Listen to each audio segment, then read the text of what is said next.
I never thought a small piece of plastic could destroy everything I believed about my life. But that's exactly what happened on what should have been the happiest day of my existence. My name is Emma, and this is the story of how a USB drive given to me on my wedding day revealed a truth so dark, it shattered my entire world. The perfect wedding day. June 15, 2019. The sun was shining through the stained glass windows of St. Mary's Cathedral as I stood in the bridal suite, adjusting my veil for what felt like the 100th time. My hands were trembling, not from nerves about marrying David, but from pure excitement. David Chen and I had been together for 4 years. We met at a coffee shop where I accidentally spilled my latte all over his laptop.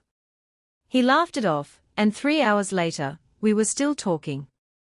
He was everything I'd ever wanted: kind, successful, attentive, and deeply in love with me. Or so I thought. My maid of honor, Jessica, was fluttering around me, making sure everything was perfect. My mother was crying happy tears in the corner. It was a scene straight out of a fairy tale. Then came the knock on the door. "Package for the bride," a delivery person called out. Jessica opened the door and accepted a small, elegantly wrapped box. There was no return address, just a card that read, "For Emma. Watch this at home. Don't tell your husband. You deserve to know the truth." My stomach dropped. The handwriting was unfamiliar, slightly shaky, as if written in haste or distress. "What is it?" Jessica asked, peering over my shoulder. Inside the box was a simple USB drive, black, unremarkable, the kind you could buy at any electronics store. Nothing else. No explanation, no signature.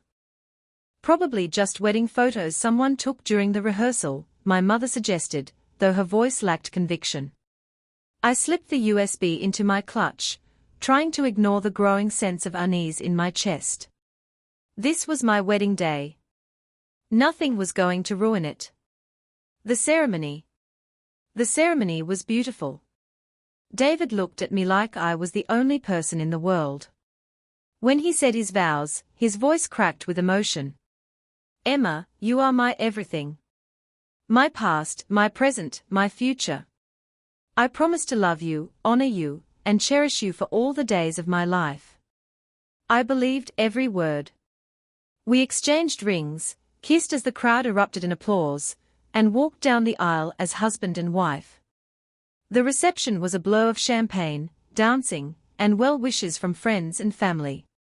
David never left my side, his hand always finding mine, his eyes constantly seeking me out across the room. But that USB drive felt like a stone in my clutch. Every time I reached for my lipstick or phone, my fingers brushed against it, and that same uneasy feeling would wash over me. "What's wrong?" David asked during our first dance, noticing my distraction. "Nothing," I lied, smiling up at him. "Just overwhelmed by how perfect everything is." He kissed my forehead. "You're perfect," he whispered. If only I'd known then what I know now. The first night. We didn't leave for our honeymoon to the Maldives until the following evening, so our wedding night was spent at David's, now our, beautiful brownstone in the city. He'd insisted on carrying me over the threshold, laughing as he nearly dropped me on the stairs. "Welcome home, Mrs. Chen," he said, setting me down gently in our bedroom. We were both exhausted. After making love, David fell asleep almost immediately, his arm draped across my waist. But I couldn't sleep. That USB drive was calling to me from where I'd tucked it into my jewelry box. "Watch this at home. Don't tell your husband." The words kept echoing in my mind. Part of me wanted to wake David, show him the strange gift, laugh about it together. But something stopped me. Some instinct I couldn't name. At 2 a.m., I carefully extracted myself from David's embrace and crept downstairs to his home office. My heart was pounding as I powered up his computer and inserted the USB drive. There was only one file, a video, dated 2 weeks earlier. I clicked play. The video. The footage was shaky at first, as if recorded on a phone held by unsteady hands. It showed the interior of an upscale restaurant, Luciano's, I recognized immediately. It was David's favorite Italian place, where we'd celebrated our engagement. The camera zoomed in on a table in a corner booth. My blood turned to ice. There was David, looking handsome in the blue shirt I'd bought him for his birthday. But he wasn't alone. Across from him sat a woman I'd never seen before, petite, with long dark hair and delicate features. She was beautiful. They were holding hands across the table. I watched, frozen, as David leaned in and kissed her. Not a friendly peck. A deep, passionate kiss that made my stomach turn. When they finally pulled apart, David was smiling, that special smile I thought he reserved only for me. I can't believe we have to keep hiding this, the woman said. The audio was faint but audible. When are you going to tell her? Soon, David replied. After the wedding. I just need to get through the ceremony, make sure everything looks right for the families, and then I'll tell Emma the truth. I'll ask for a divorce quietly, and we can finally be together openly. The woman, whoever she was, looked uncertain. Are you sure? What if she fights it? What if she wants your money? David laughed. A cold, calculating laugh I'd never heard from him before. That's what the prenup is for. Emma signed it without even reading it carefully. She trusts me completely. It's almost too easy. I feel bad for her, the woman admitted. Don't, David said flatly. She's served her purpose. My parents wanted me to settle down, present a stable image for the company board. Emma's perfect for that, sweet, naive, presentable. But she's not you, Monica. You're who I really want. You always have been. Monica. The name seared itself into my brain. The video continued for another 10 minutes. I watched them discuss their future together, trips they'd take, how they'd move in together once David dealt with the Emma situation, even children they might have someday. Everything I thought was mine. Everything I thought was real. The video ended with them leaving the restaurant together, David's arm around Monica's waist in a gesture so familiar, it made me want to scream. The investigation begins. I sat in that office chair for an hour, staring at the blank screen, my mind racing. Part of me wanted to run upstairs and confront David immediately. But a cooler, more calculating part of my brain was already forming a plan. The prenup. David was right. I had signed it without reading it carefully. I'd been so in love, so trusting. My lawyer had advised me to review it, but I'd waved her off. I trust David completely, I'd said. What a fool I'd been. I ejected the USB drive and tucked it into my bra. Then I carefully shut down the computer and crept back upstairs. David was still sleeping peacefully, one arm stretched out to where I'd been lying. Looking at him now, I felt nothing but disgust. And determination. If David thought I was going to be an easy mark, he was about to learn otherwise. The honeymoon. The next evening, we flew to the Maldives as planned. I smiled and laughed and played the role of the blissful newlywed. It wasn't hard. I'd had 4 years of practice believing in our love. Now I was just acting. During our week in paradise, David was attentive and affectionate. We swam in crystal-clear waters, had candlelit dinners on the beach, made love under the stars. He told me he loved me a dozen times a day. And every single time, I thought of him with Monica. Of his cold laugh. Of how he'd called me naive and said I'd served my purpose. I played along perfectly while my mind worked overtime. I needed information. I needed leverage. And I needed to understand exactly what I was up against. On our third day, while David was in the shower, I used his laptop to access our bank accounts. What I found made my blood boil. Over the past 6 months, David had been slowly transferring money out of our joint account, the one we'd opened together to save for our future, the one I'd contributed my entire savings to. Small amounts at first, then increasingly large sums. Nearly $50,000 was gone. I took screenshots of everything. Then I found the texts.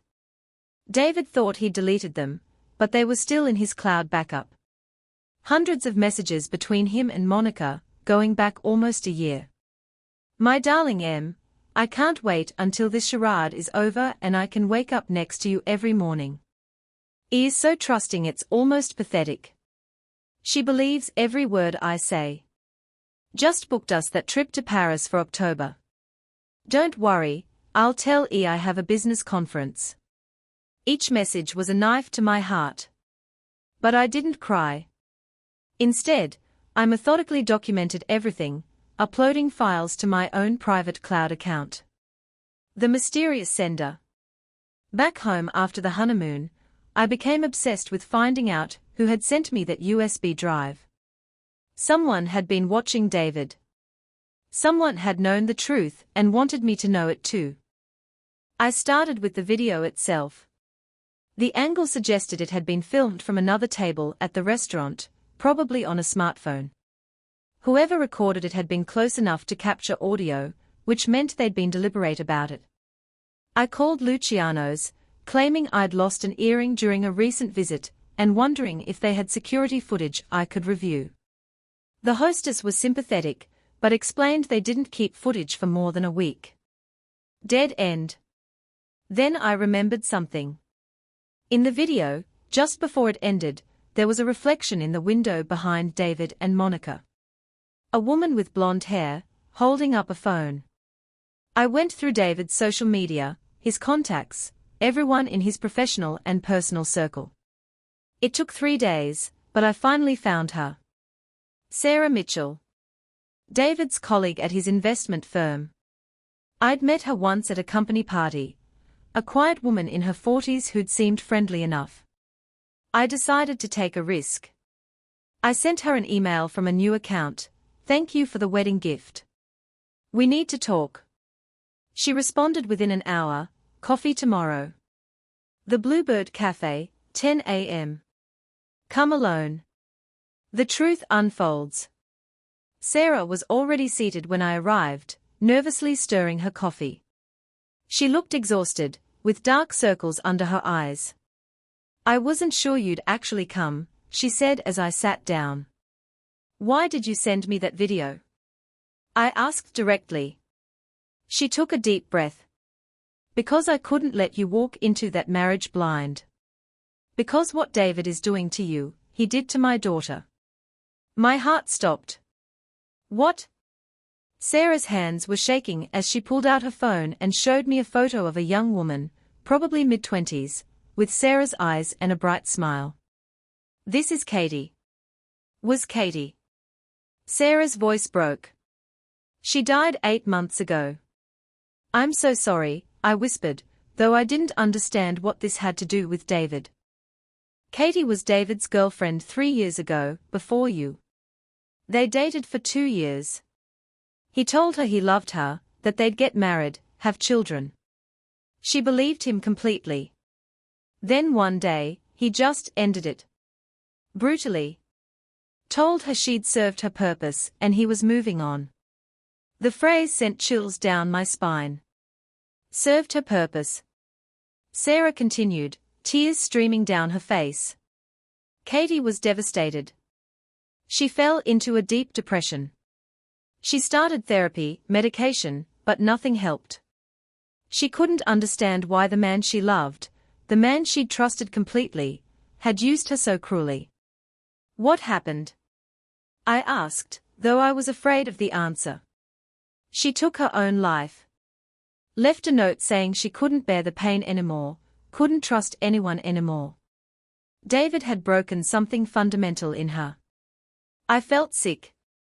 And David never showed any remorse. Never even attended her funeral. When I confronted him at work, he threatened to have me fired if I spread lies about him. Sarah's expression hardened.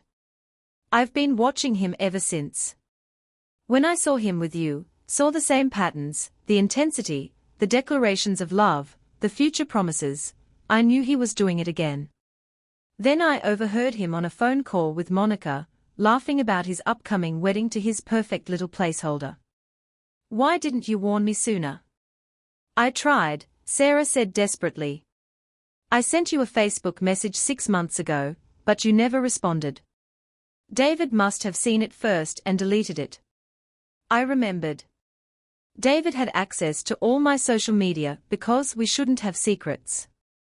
Another red flag I'd ignored.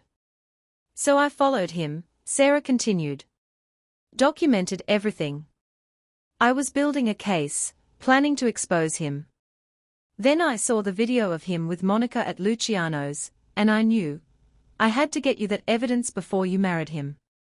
But I also knew if it came from me, David might convince you I was just a vindictive employee. He was planning to divorce me right after the wedding, I said quietly. Sarah nodded. He's done this before, you know. Not just with Katie. I found 2 other women. Similar patterns. He uses them for whatever he needs at that moment, networking connections, image building, entertainment, then discards them when they are no longer useful. He's a sociopath, I said, and Sarah didn't disagree. Building my case. Armed with Sarah's information and my own evidence, I consulted with the best divorce attorney in the city, a shark named Margaret Torres, who'd built her reputation on destroying manipulative spouses. This is good, Margaret said, reviewing my documentation. Very good. But we need more if we want to really make him pay. What do you mean? The prenup he had you sign is actually quite favorable to him. If you divorce within the first year, you get almost nothing. He was clearly planning for this. However, there are clauses that void the prenup entirely in cases of fraud or infidelity. I have proof of infidelity, I said, thinking of the video and texts. Yes, but we need to prove he was committing adultery before the marriage, and that he married you under false pretenses with intent to defraud. That's where it gets tricky legally. Over the next 3 weeks, Margaret and I built an ironclad case. We hired a private investigator, who discovered that David had been financially supporting Monica for over a year, paying her rent, buying her gifts, even putting her on his health insurance, as a domestic partner, while simultaneously planning a wedding with me. The PI also found something else. David and Monica had applied for a marriage license 2 days before my wedding to him. It had never been filed, probably because David got cold feet about committing bigamy, but the intent was clear. We subpoenaed his financial records and found years of similar patterns, women he'd pursued, used, and discarded, often leaving them in financial ruin through loans he'd convinced them to take out in their names for joint investments that somehow only benefited him. David Chen wasn't just a cheater. He was a con artist who used romance as his weapon. The confrontation. I waited until we'd been married exactly 2 months. Long enough that David thought he'd succeeded, short enough that I could still feel righteous fury instead of just emptiness. I'd been the perfect wife during those 2 months. Loving, supportive, trusting. David had no idea what was coming. I chose a Saturday morning. David was reading the newspaper in our kitchen, drinking the coffee I'd made him, looking relaxed and content. David, I said calmly, we need to talk. He looked up with a smile. What's on your mind, sweetheart? I placed a manila envelope on the table in front of him. I know about Monica. His smile didn't falter, but something flickered in his eyes. What are you talking about? I know about Monica, I repeated. And Katie. And Amanda. And Rachel. I know everything. Now the smile faded.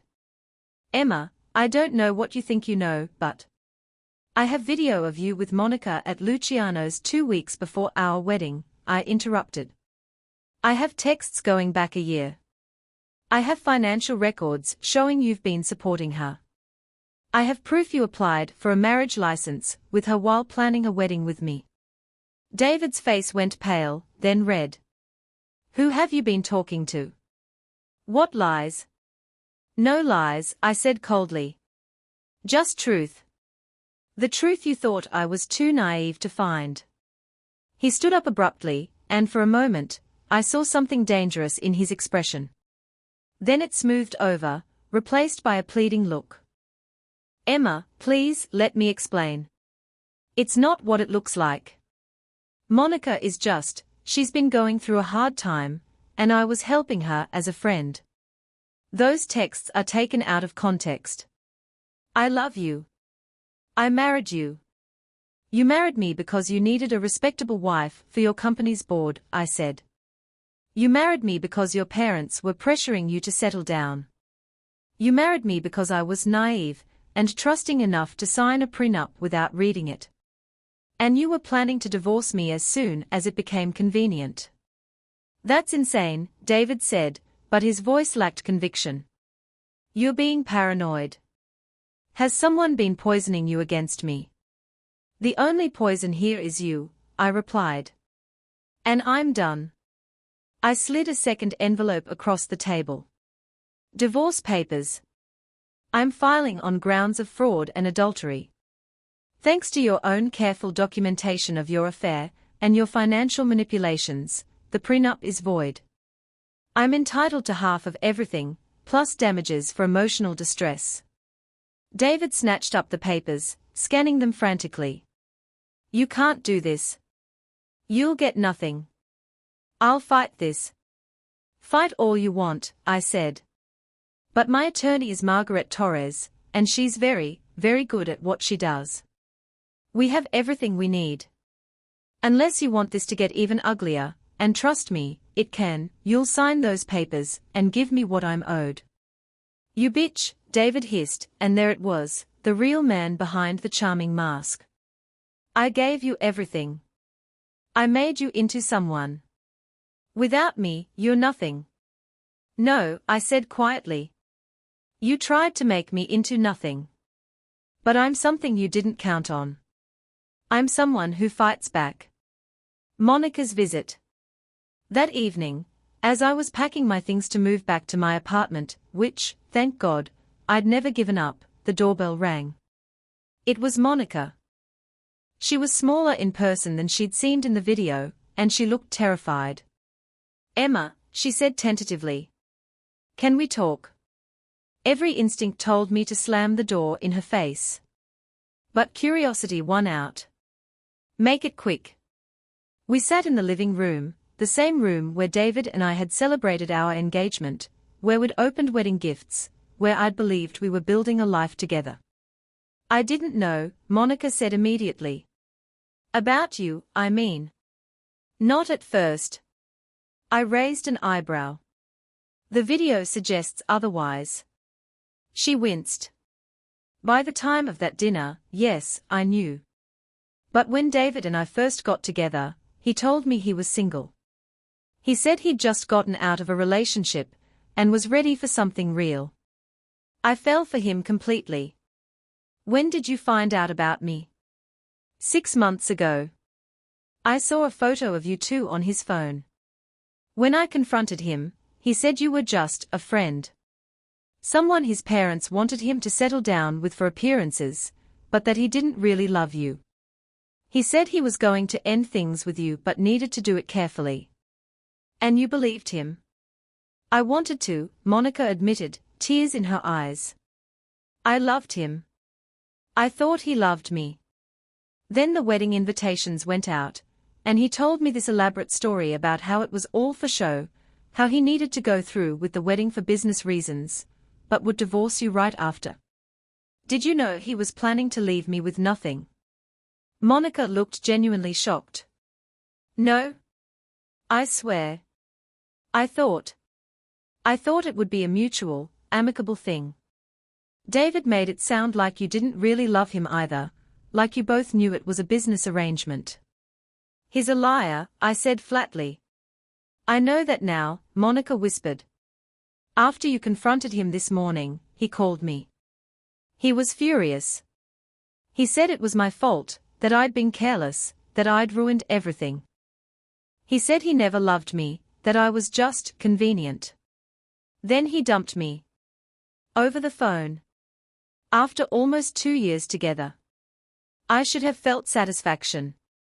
Instead, I felt a strange kinship with this woman I'd viewed as my enemy. He does this, I said.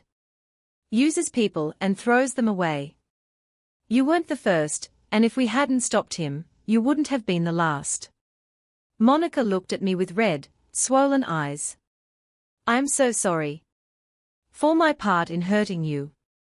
I should have trusted my instincts when something felt wrong. I should have reached out to you. Yes, I agreed.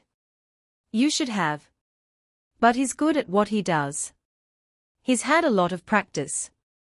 Can I ask you something? Monica said hesitantly. How did you find out? David said you just suddenly knew everything. I told her about the USB drive, about Sarah and Katie, about the investigation that followed. Monica listened with growing horror. He caused someone's death, she whispered. And he just didn't care. He's not capable of caring, I said. Not really. We were both just characters in a story he was telling himself. The question is, what do we do now? The reckoning. Monica and I became unlikely allies. She provided additional testimony about David's manipulations and lies, strengthening my legal case. More importantly, she helped me contact the other women David had victimized over the years. Amanda had been left with $30,000 in debt from a joint business venture that only benefited David. Rachel had been fired from her job after David spread false rumors about her when she tried to end their relationship. Katie's mother Sarah had years of documentation about David's pattern of abuse. Together, we built a case that went beyond simple divorce proceedings. With Margaret's help, we filed a civil suit against David for fraud, emotional distress, and financial manipulation. The story broke in the local press. Investment firm executive accused of decades-long pattern of romantic fraud. David's company put him on immediate leave pending an investigation. His parents, who'd always been cold to me, were reportedly mortified. The prenup, as Margaret had predicted, was thrown out entirely. The judge was particularly harsh in her ruling, noting that David had entered into marriage with clear fraudulent intent, and had conducted himself in a manner designed to deceive and manipulate. In the end, I got everything I asked for and more. Half of David's considerable assets, compensation for the money he'd stolen from our joint account, and significant damages for emotional distress. The other women received settlements as well. But the real victory came from somewhere unexpected. Sarah's justice. Sarah Mitchell called me 3 months after everything went public. I have something to tell you, she said. Something I need you to know. We met at Katie's grave. Sarah brought flowers, white roses, Katie's favorite. After Katie died, I wanted to hurt David the way he'd hurt her, Sarah said, staring at her daughter's headstone. I wanted him to feel that pain. But I'm not a violent person, and I knew revenge wouldn't bring Katie back. The USB drive was revenge, I said gently. No, Sarah replied. The USB drive was justice. There's a difference. I didn't fabricate anything. I didn't lie. I simply showed you the truth and let you decide what to do with it. That's all Katie needed, someone to show her the truth before she got in too deep. You saved me, I said. You know that, right? If I'd found out about David after the divorce would have been messier, and I would have been left with nothing. You saved yourself, Sarah corrected. I just provided the spark. You did the rest, the investigation, the planning, the courage to act. Katie didn't have that strength, and it's haunted me every day since she died. But you fought back. You didn't let him destroy you. We stood in silence for a moment, two women connected by the same man's cruelty, standing over the grave of the woman who didn't survive it. Katie would have liked you, Sarah finally said. She would have been proud of what you did. I am doing this for her too, I admitted. And for Amanda and Rachel and Monica and every other woman he might have hurt if we hadn't stopped him. Sarah nodded, tears streaming down her face. Thank you, she whispered. Thank you for getting justice for my girl. The aftermath. The divorce was finalized 6 months after our wedding. I walked out of that courthouse with my head high, my bank account healthy, and my self-respect intact. David, on the other hand, lost almost everything. His job, his reputation, his money, and his freedom to manipulate vulnerable women without consequences. Last I heard, he'd moved to another state, trying to rebuild his life. I don't wish him well, but I don't think about him much anymore either. Monica and I aren't friends, exactly, but we stay in touch. She's in therapy, working through the trauma of her relationship with David and rebuilding her self-worth. She's dating someone new, a kind man who treats her with genuine respect. She's cautious now, wiser, but not broken. Sarah and I have coffee once a month. We talk about Katie, about justice, about healing. She started a foundation in her daughter's name to help women recognize and escape from emotionally abusive relationships. I've donated significantly and volunteer whenever I can. As for me, I threw myself into my career, got a promotion, and moved into a beautiful apartment with a view of the city skyline. I'm dating again, slowly and carefully, but I'm not in a rush. I've learned that being alone is infinitely better than being with someone who doesn't truly see you, value you, or love you. The USB drive. I still have that USB drive. It sits in a safety deposit box along with all the evidence from my case against David. Sometimes I think about destroying it, erasing that dark chapter of my life completely. But I keep it as a reminder. Not of David's betrayal, but of my own strength. Of the moment I chose to face an uncomfortable truth instead of living in comfortable ignorance.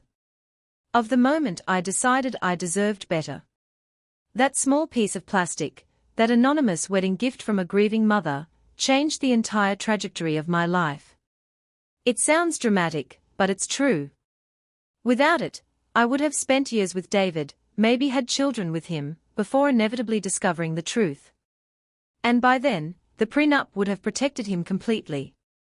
I would have been left with nothing except the knowledge that I'd wasted the best years of my life on a lie. Instead, I got out early. I got justice. I got my life back. Final thoughts. If you're listening to this story and something resonates with you, if you're in a relationship that doesn't quite feel right, if your partner seems too good to be true, if you've noticed small red flags you keep dismissing, please listen to your instincts. Trust, but verify. Love deeply, but not blindly. And remember that anyone who truly loves you will never ask you to ignore your concerns, silence your questions, or doubt your perceptions. The USB drive I received on my wedding day contained a dark truth, yes. But it also contained a gift, the truth itself. And while truth can be painful, it's also liberating. David tried to make me a character in his story, the naive wife who existed only to serve his purposes. But I refused that role. I wrote my own ending instead. And to whoever might be in a situation like mine, you can write your own ending too. It's never too late to choose yourself, to demand better, to walk away from someone who doesn't deserve you. The truth might hurt, but lies hurt more in the long run. And you, whoever you are, wherever you are, you deserve the truth. You deserve respect. You deserve real love. Don't settle for anything less.